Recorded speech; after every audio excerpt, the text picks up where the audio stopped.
Secrets buried deep always find the light. I've seen cover-ups before, But never this deep. The Insider Bomb Plot, in theaters now. Patriots, what you're about to hear will rewrite everything you think you know about January 6th. A Capitol police officer's name is burning up the internet tonight. She vanished into the intelligence world 6 months after the riot. Nancy Pelosi just announced she's not running again, and the reporter who was about to expose it all suddenly hit pause after mysterious government pressure. Well, tonight we've got the Green Beret who mapped out exactly how they controlled the evidence, buried the truth, and why 5 years later, no one has collected on that $500,000 reward. The fuse is lit. The blast radius reaches the highest levels. So stay with me. And as we wrap up 2025, it's a good time to slow down and reflect on the year. If there's one thing we've all learned, it's that uncertainty isn't temporary. It's the world we live in now. Waiting for things to go back to normal isn't a plan. It's a gamble. For decades, my friends at Noble Gold Investments have helped Americans protect themselves and the people they love by diversifying their wealth with gold and silver. Look, no one knows what 2026 will bring. One thing is for certain. In an uncertain world, real wealth isn't digital, it's physical, it's lasting, and it's yours. Now, before the year ends, take one smart step towards a safer future and visit nextnewsgold.com and get your free wealth protection kit today. Or call that number on the screen, 877-646-5347, and find out how you can get 10 one-ounce silver holiday coins with qualified accounts. Now, Patriots, earlier today, I sat down with the former Green Beret, Ivan Raiklin. He gave his analysis on why Steve Baker hit pause after counsel from trusted parties inside and outside government. His speculation on who might really be behind the delay, and after the interview, we'll show you the explosive tweets about the female officer being identified, and Glenn Beck's warning about the highest levels. Let's go to the interview right now. For defamation. Patriots, brace yourselves because the January 6th pipe bomb story just detonated again tonight. The internet is on fire with verified posts claiming Capitol Police officer Shauni Kerkhoff as the potential bomber caught on the FBI's own surveillance footage. She walked away from the Capitol Police just 6 months after J6, then slipped quietly into a three-letter intelligence agency. And right as that name began exploding across X, Blaze Media's Steve Baker, who was about to drop his long-awaited report, announced he was hitting pause after, quote, counsel from trusted parties and within and outside the government. And get this, at 9 a.m., November 6, hours before Steve Baker hit pause on his bombshell report, Nancy Pelosi suddenly announced she wouldn't seek re-election. Looks like she knew what was coming and jumped out ahead of the blast. Former Green Beret and intelligence insider Ivan Raiklin says none of this is a coincidence. He says two obscure laws, 2 U.S.C. 1967 and 1979, handed Pelosi's Capitol Police Board total control over the scene, the evidence, and the investigation itself. He's here tonight with maps, the statutes, and the receipts that could blow this case wide open. Ivan Raiklin, welcome back to the Next News Network. The first big question: why was Steve Baker's Blaze Media report suddenly paused? We've got it on screen right here. This was 23 hours ago that he posted that after abundance of caution, after an abundance of counsel from trusted parties within and outside government, we've hit pause on this revelation, which is now blowing up all over X. Why was it suddenly paused? What do you think was happening behind the scenes when he said he was asked to give the government more time to review the evidence? I mean, I can only speculate based on reading the same tweet that you just referenced right there. My take would be is that most people are not as courageous and bold as I am in reporting about the truth, and they always have to run it by, especially if you're a bigger media outlet, you're going to run it by your legal counsel. So if they're going to make a bold, I guess, quasi-accusation, I make assessments. So it's pretty much where it's giving an analytic assessment about an event or an individual. So you can't really be sued for defamation. But if you're more of a coward, if you will, and I'm not accusing anybody of being a coward, but most people that don't want to really make a bold maneuver, they run it by their legal counsel, and then it becomes tamped down, and then it gets slow walked and slow rolled. Maybe another reason is because the White House, one of the last things that Steve Baker said, he was going to present it to Susie Wiles. Maybe they didn't like the calendar of the release because politically they were focused on some events down in Florida. They wanted that to outshine any sort of buzz on the internet. And again, this is all speculation, right? And so maybe next week on Tuesday or Wednesday would be a more palatable time to release that. But it puts Steve Baker, a former. Well, I mean, news dies on Friday. I mean, if you want to drop something that you don't want anyone to pay attention to, you drop it on a Friday or maybe a Sunday night. We've seen that tactic time and time again. But again, I mean, I don't know what goes on in Steve's mind. He is a former songwriter, a musician songwriter, so you may want to factor that into his analysis, or whether it's Julie Kelly, a former food blogger, as she puts out her content. You got to look at it from that perspective. One thing I will note that I just caught a glance of on Alex Jones is Kyle Seraphin was on, and I think he misinterpreted my tweet that I mentioned. He said that I was trying to take credit for the name of the individual that allegedly, this is an allegation by Steve Baker, not me. I just wrote the tweet that said, "Scalp. Hey, Nancy Pelosi, should I tell everyone the real reason you retired today?" Meaning my scalp is not the individual that was quote unquote allegedly identified by Steve Baker. It's more the scalp of Nancy Pelosi. And the reason why she is retiring at this point in time is, if you go back to my investigations years ago in my Substack and all the advice that I provided to Barry Loudermilk's staff and team, it's like, I'm going to regurgitate on this show what I've already exposed to them for years now. That's why I become more and more frustrated. And you may think that my rhetoric is more of being a jerk. It's because I've already expended thousands of hours, many years, watching videos, Steve Baker also, right? And no one's moving, right? So that's why my rhetoric has to escalate to maybe motivate them further and maybe mobilize the country to see that everyone's complicit in this at the highest levels, both Republicans and Democrats. But as it relates to the statute that we're going to talk about. Yeah, let's talk about that right now, because you've called to USC 1967 and 1979 the legal architecture for the Fedsurrection. Explain to our viewers how these statutes gave the Capitol Police Board, and therefore Pelosi and Schumer designates, control over the pipe bomb zones. So if everybody listening in that hates me can calm down and take a breath and just take a look at these two statutes. Remember, this is a statute that applies, it's Title II U.S. Code Chapter 29, which it covers the authorities of the United States Capitol Police. Two particular sections talks about the powers and duties. You see there, subchapter 2. One is 1979. We're looking at 1979 right now. Particularly paragraph B, okay? And it says, authority of the board, meaning the Capitol Police Board, to determine conditions of release of security information. In the definition section, it talks about what is security information. That talks about anything physical security. Bottom line here, it's anything that the U.S. Capitol Police does and records, meaning the CCTV footage. So how did the Capitol Police weaponize the entire government to go after J6ers, whether or not they were guilty or not, is that they only released specific video footage over to the DOJ that they needed to support their narrative. And anything that was exculpatory, they would not provide that to the Department of Justice. So by the time it got to the Department of Justice for the further manipulation by Matt Graves and his team at the U.S. Attorney's Office, it was already manipulated in-house by the General Counsel of the U.S. Capitol Police, by the Chief of Capitol, in coordination, collusion with them. And that's how you were able to get the weaponization component. That's why you never got any release of real substantive video until the Loudermilk Committee came into play, and there was a lot of internal friction to that. When you look at the details of the Capitol Police Board, that friction came from them. You notice that Tucker Carlson was fired the day before he was going to release his interview with Chief Stephen's son.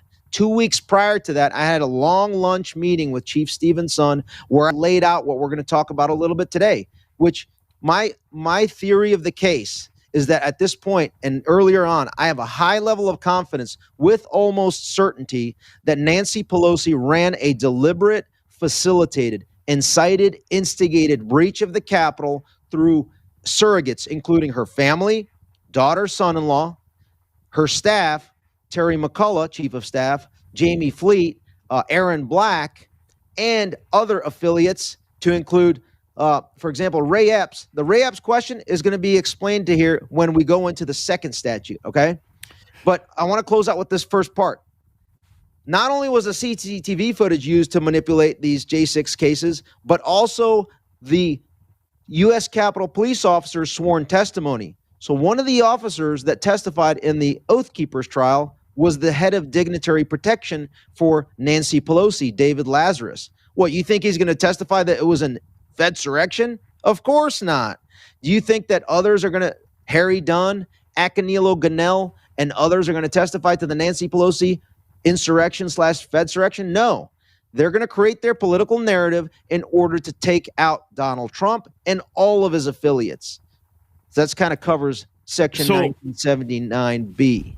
So under this structure, what does it mean that the RNC and DNC sites fell within Capitol Police jurisdiction? Would the FBI or Metro Police even have had independent authority to investigate there? Perfect question. So if you go back to Section 1967B, we may should have started with that to give the overall geographical jurisdictional hook of this particular statute. This statute, particularly paragraph B, lists two areas that have specific jurisdiction where it's concurrently, B1, the area, you can look at it here, is an area that has concurrent jurisdiction between U.S. Capitol Police and the D.C. Metropolitan Police Department. As a side note, the U.S. Capitol Police operates under the authority of a Capitol Police Board, where there are 3 voting members, 1 House Sergeant at Arms appointed by Pelosi, 1 Senate Sergeant at Arms appointed by Mitch McConnell, and then later on January 20th of 2021, appointed by Chuck Schumer when he was the Senate Majority Leader. So when you can control those 2 Sergeants at Arms, you can literally direct all political weaponization as you deem fit. And you can set up an op. How do you set up an op? If you look at these 2 boxes, B1 refers to that box on the right, the north-south kind of a rectangular shape, and the one on the left is concurrent jurisdiction between U.S. Capitol Police and Department of Interior Park Police. Now, the weaponization for J6ers did not occur in that western box, the one on the left.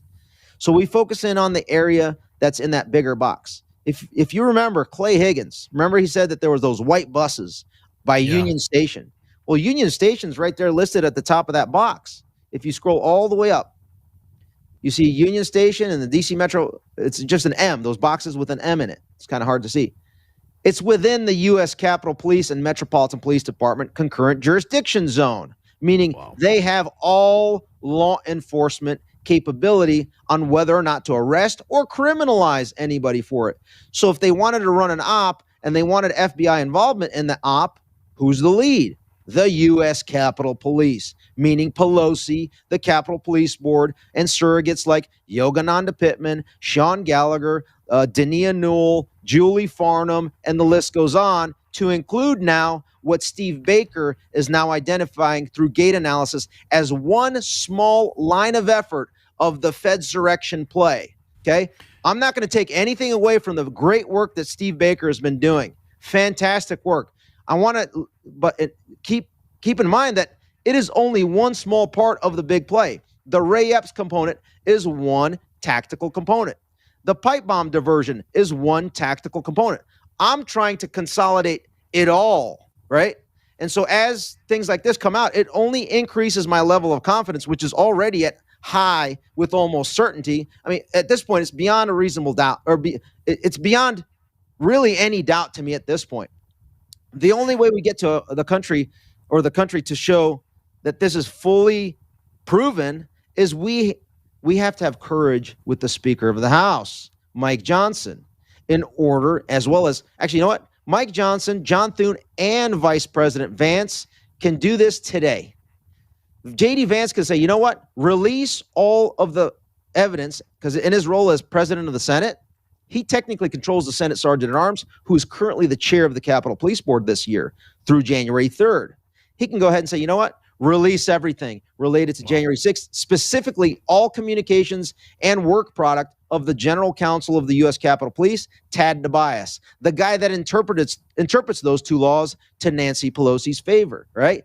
And sends all the criminal referrals and all the CCTV footage and all the sworn testimony that was perjurious by these Capitol Police officers. When we get to see all of that, you will see how exactly the pipe bomb situation played out, how Ray Epps was essentially a surrogate player for Pelosi and company, and how John Sullivan and every single person then was weaponized against. And then you'll see how the cover-up took place after that with the J6 committee and so on and so forth. And I got to say, I played probably the singular most outsized role in everything related to Pelosi's reasoning on why she set up the Fedsurrection, because it was to stop my legal theory parliamentary maneuver in the joint session from being successful that would have guaranteed a re-election of Trump.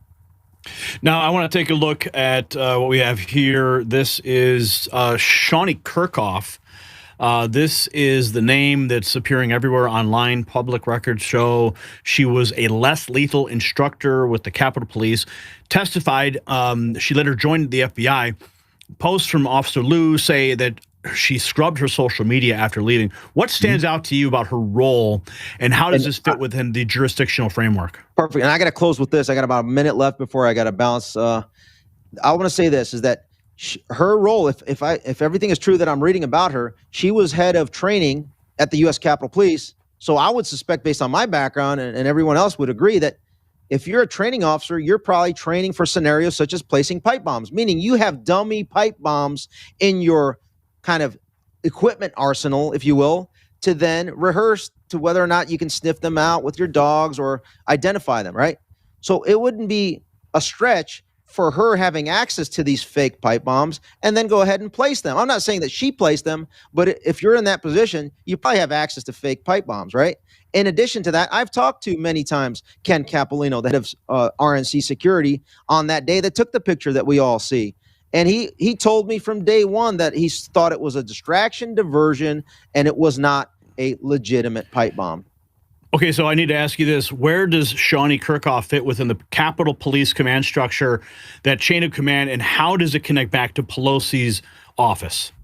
I'm going to leave that for Steve Baker. I think he's actually has a little bit more in-depth detail into that. I haven't gone down that rabbit hole, but I will say this. If he keeps delaying it, I'm going to go ahead and continue to showcase what I have. Okay, so I have a lot of stuff that he does not have, and I'm just trying to give him grace to provide what he has, so that I'm not preempting a lot of his great work. Pelosi's resignation, I know you got to go, just hit after these details have surfaced, the Blaze report, pause, coincidence, timed exit. What's your take?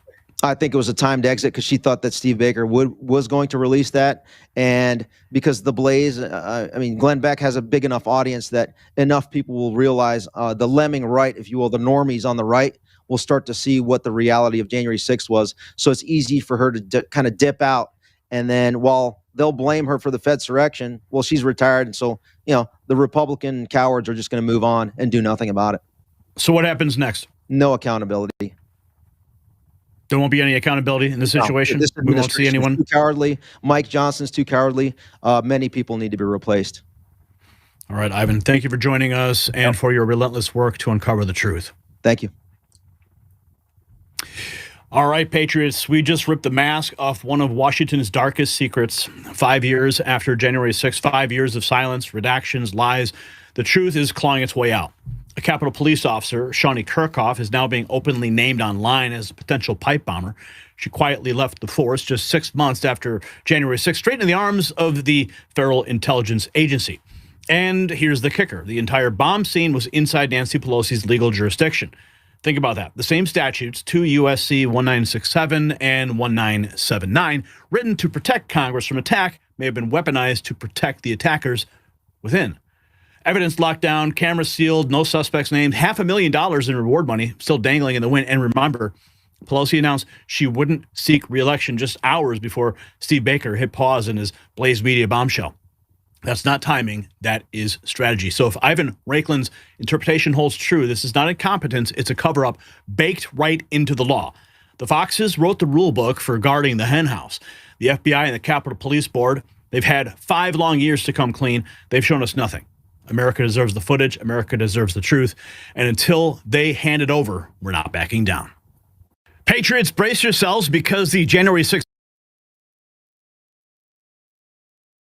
That was the interview earlier today, and lots of new information has come out just 2 hours ago. This post is circulating. U.S. Pardon Attorney and Director of the DOJ Weaponization Working Group Administration has determined the identity of the J6 pipe bomber Shauni Kerkhoff. a former Capitol police officer and current intelligence operative. He writes that January 6th was an FBI CIA-led coup. Now, Laura Logan posting this, as I said from day one, January 6th was an op against the American people by this nation's domestic enemies and traitors who had to cover up a stolen election. They set the conditions for chaos by not securing the Capitol property, seeded the crowd and police with trained agitators to incite violence, then terrorized American families for years. These people are guilty of the highest crimes against the American people. May God have mercy on them. May they face full accountability for the evil that they have done. Now, that's not all. What's interesting is that with respect to the identity here that's claimed by this U.S. pardon attorney. Now, I want to make it clear that this person's name has been circulating all day. For example, Officer Lou, less lethal instructor Kerkhoff, departed the Capitol Police roughly 6 months after January 6 colleagues learned she joined a 3-letter federal agency. She promptly scrubbed her social media accounts, numbers, and emails. She was a Capitol Police officer during January 6th, told jurors that the estimated 30 to 40 pepper balls she launched didn't affect an individual's behavior. Ivan writing this, he referenced it in the interview. Hey, Nancy Pelosi, should I tell everyone the real reason you retired today? And this is actually the individual who is believed to be... Stop sexual assault. It's on us to change the way we talk about women. I'm Shauni Kerkhoff, and it's on us to stop sexual assault. I took the pledge, and you can too, at itsonus.org. So you can get your own conclusions from that. Now, this is all over. Ivan's like, I want the $500,000. Women's soccer, Shauni Kerkhoff. And then, so apparently, Mama 45 writes, so apparently this is the J6 pipe bomber, a D.C. police officer. There's a lot here to unpack, but again, I'm going to go to the top. Grok said this after the claim came out from the Welch account, U.S. pardon attorney. The claim that Shauni Kerkhoff is the J6 pipe bomber remains an unverified rumor. The FBI continues investigating the unidentified suspect, releasing new footage as recently as 2025 with a $500,000 reward. So, Kylie Jane Kramer, writes, the play is accountability, real accountability, not another DC cover-up. Now the alleged identity of the January 6th pipe bomber, Shauni Kerkhoff, is finally being forced into light. Every single person connected to the operation needs to be exposed and indicted. Let's go check in. There's so much to unpack. Let's check in. Okay, this is Glenn Beck on this situation. Investigation. I think it is the biggest scandal of my lifetime. There is a major development in the January 6th pipe bomber investigation. Blaze News has the exclusive. Its lead suspect is at the highest levels of government. And Steve joins me now. How long have you been working on this story? I've been pulling the threads on this for exactly 4 years. If anybody ever wondered why they made such a big deal out of arresting Steve, this is why. I was so shocked by what I saw, I immediately took it to a source in one of the most important, highest level investigative federal agencies in the country. And I said, you have to see this. After they looked at it for about 2 hours, the response that I got back was, holy F, she's one of us. And when you find out the position, this now will implicate so many people at the highest levels. What's your confidence level in this story? I can give you forensic estimates, the analysis of the hoodied bomber on the evening of November 5th compared to the gait analysis of this individual in private life and at work. The actual software hit at a 94% accuracy. Then human analysis from the experts in intelligence is much higher. They've looked at it and went, my God, that's it. You've got it. In a world not gone mad, this would be a best-selling book and a major blockbuster movie. When it all comes out, this is going to involve everybody. I mean, this is really bad. Really, really bad. This apparently just has to be done right because of national security, I'm gathering. Is that right? That's correct. And so they've got to take care of things they've got to take care of. Then the story will be released. So that was Glenn Beck. Okay, that was 24 hours ago. That was posted. Now, I'm going to show you the post that was made by Cara Castronova. A credible source told me the January 6th pipe bomber was a female police officer. I have no information to say except I trust the source 100%. The source has spoken to others. They know her identity. I have no choice to put this out to protect myself. This is another video that has been circulating showing the Capitol Hill Club and the alleged pipe bomber walking there and waving to Capitol Police. Isn't that interesting? Here is an image. Now, you saw this during the interview, but this is the image of the pipe bomb.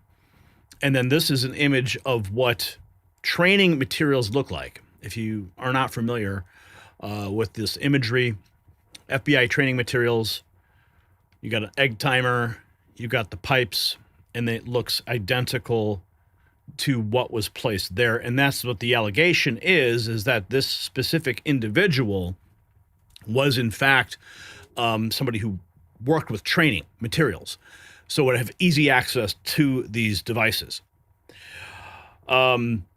Investigative reporter with The Blaze, Steve Baker, has new information. The report was originally slated for yesterday, but the release has been pushed back. And Steve Baker had this to say. Now, we touched on it briefly when I was talking with Ivan. We didn't have enough time to get into all the details. But I do have the actual post from Steve Baker because it's damning. This also, too, former Capitol Police Chief Stephen Son dropping a major nuke about Nancy Pelosi and Mike Pence on January 6th. Now, this came out on October 26th. Now, think about the timing, okay? We're going to play this video in a moment because it's absolutely damning. Where is the Steve Baker post? I did have it here. Sometimes these posts don't. Here it is. Okay, so this is the interesting part. After an abundance of counsel from trusted parties within and outside the government, we've hit the pause button so those interested parties can have some more time to look at the J6 pipe bomber evidence. There are things they need to do internally. This is a real story, and when it breaks, it's going to be a huge one. There's a lot of moving parts, but we do need to give them time to do what they need to do. And I know everyone is waiting. Believe me, tensions are running high. There's been a lot of sleepless nights the last 2 weeks, but this is a game changer, and we don't want to do anything to jeopardize that right now. He said he was up at 3 a.m. preparing the video clips for the release on the Glenn Beck program.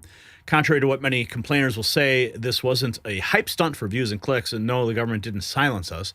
Glenn and I both were pretty amped up to put it out this morning, and we were both very disappointed when the decision to postpone was made. The government's investigation into the J6 pipe bomb was going nowhere just 2 weeks ago. Today, I can tell you that has all changed. A bunch of people got pretty spun up yesterday. Hang tight. It's all coming. Now, I want to get to that video from Lindell TV. Former Capitol Police Chief Stephen Son. This connects it with Pelosi and Pence on January 6th. MAGA Storm writes, Pelosi set the whole thing up and forced Son to resign. About 5 o'clock, chewing me out about why I lied to Vice President Pence, why I gave him false information. But let's talk about after the fact, following January 6th. You were ultimately forced to resign. I mean, what happened there? How did that unfold? So I'm up all night. I don't think I slept for about 38 hours. We're briefing members of Congress the very next day about what our plan is for the Capitol. We got them back into session. It's interesting because I kept getting a call from Vice President Pence asking me to come over to a secure location. He didn't leave the Hill to a secure location to brief him. So I kept telling him I can't leave the command center right now. So finally at about 5 o'clock, we started getting things under control. About 5:15, I went ahead and said, I'm going to go ahead and go over and brief him. I notified the 2 sergeant arms. I go over and brief him, and he gets Pelosi on the phone. Because my information tells me we can get them back into session at 7 p.m., 7:30 at the latest. He gets Speaker Pelosi on the phone, sets it right on the ledge, like right between us. Briefs her, I brief, as well. And they decide, okay, great, she's going to brief the leadership. I'm walking out of that meeting, and I'm walking back through a tunnel, and I run into Mike Stinger. He's walking over to brief the Senate, asked me, will you come brief the Senate with me? I said, not a problem. He's my boss. And someone hands up a phone, and it's Speaker Pelosi. And she is mad as can be. She is chewing me out about why I lied to Vice President Pence, why I gave him false information. They're being told they can't get into a session for at least 24 hours. I said, no, ma'am, my information's correct. That's the second time I talked to her. And she hangs up the phone. What? Yeah. So I walk over to the Senate. They end up getting me back on another conference call to brief all of leadership before we go in and brief the Senate. I never did brief the Senate. I actually had to leave to come back to the command center. So there's 3 times I talked to Speaker Pelosi. The next day, we're briefing members of Congress. We're trying to set up a meeting with Speaker Pelosi's office to do a brief there. 1 o'clock in the afternoon, I'm briefing Senator Blunt. I'm in a conference room, and I see my chief of staff step out. She steps back in, and she says, you need to step outside. I got to talk to you real quick. And she notifies me that Speaker Pelosi is getting ready to go on national TV and call for my resignation. Yep, I had enough time to notify my wife. I wasn't even going to go and watch the news press conference. I kind of expected, You knew it was we kind of knew it was coming. Yeah. But my chief of staff and my general counsel said, now let's go in and watch it. Watch it, and 23 minutes into the press conference, someone asks, what about the security failures? And she blatantly comes out and says, it was a failure of leadership at the top of Capitol Police, calls for my resignation, says it was a failure on my part, and then says, besides, he's never even called me since this occurred. I've talked to her 3 times. Chewing me out about why I lied. You see it? You see the lies, the cover-ups, who they're using as scapegoats? It's all coming out now. The gate, Steve Baker says, well, nothing is 100% certain and everyone is innocent until proven guilty. Gate recognition software identified a 94% match. This is the alleged pipe bomber. And now we're learning she joined the FBI per her testimony in the Guy Reffitt J. Sixer case, where she testified and had transferred to FBI. Hence the "she is one of us" comment when Steve brought it to the FBI. So this is massive breaking news. I mean, just doing a search, you'll find all kinds of information. Let's see what this guy's saying. All right, new information this morning out of the January 6th pipe bomber case. I've got a lot to go over. I've got a little bit of time to do it in. This is my 2 cents in 2 minutes. Let's go. All the names and sources online are pointing back to the January 6th pipe bomber being none other than Shauni Kerkhoff, as seen on screen. And who is Shauni Kerkhoff? Well, let's talk about that. On January 6th, 2021, Shauni Kerkhoff was employed by none other than the United States Capitol Police. Not only did she allegedly lay that pipe bomb, but the next day shot us with pepper balls. She attacked us, attacked the crowd. And to add insult to injury, she also took the stand in people like Guy Reffitt's case and told lies, obviously, and used false information in order to convict men like Guy Reffitt and send him to prison for 7 to 8 years. So you lay a pipe bomb, you declare a riot, you attack us, you call us terrorists, you break down our homes, you break up our families, you cause us all sorts of financial and mental distress, and then you get on the stand, testify against us, and then get away scot-free? America, is this what we're going to allow to happen? I am calling on you, as am I. I'm going to be posting about it like crazy and calling about it. But let's call on our elected officials and our judges and our people in power, the sheriffs, our law enforcement, to do something about this, because this is not right. That's my 2 cents in 2 minutes. Ryan Nichols. There you have it. So this is developing. We're going to continue to track this and find out what's really going on. But I hope that you got enough information to make some informed decisions. And if you got value from this report, tap subscribe. My final thought is next. Now, this is not just about one officer or one day. This is about a system designed to protect itself at any cost. Think about it. Pelosi controlled the Capitol Police Board, which controlled the evidence, which shaped the narrative that sent hundreds of Americans to federal prison. The same week a name starts trending, She announces retirement, and a major investigation gets mysteriously paused. It's not democracy, that's a cover-up in real time. They want you to believe that some random person planted those pipe bombs in the most surveilled city on Earth and just disappeared. But when the suspect turns out to be one of their own, suddenly everyone goes silent. So here's my question. Do you believe that Nancy Pelosi didn't know who the pipe bomber was? Yes or no? Let's have a conversation in the comments. And while you're fired up, check out our merch shop. Link below. Real Patriots wear their truth.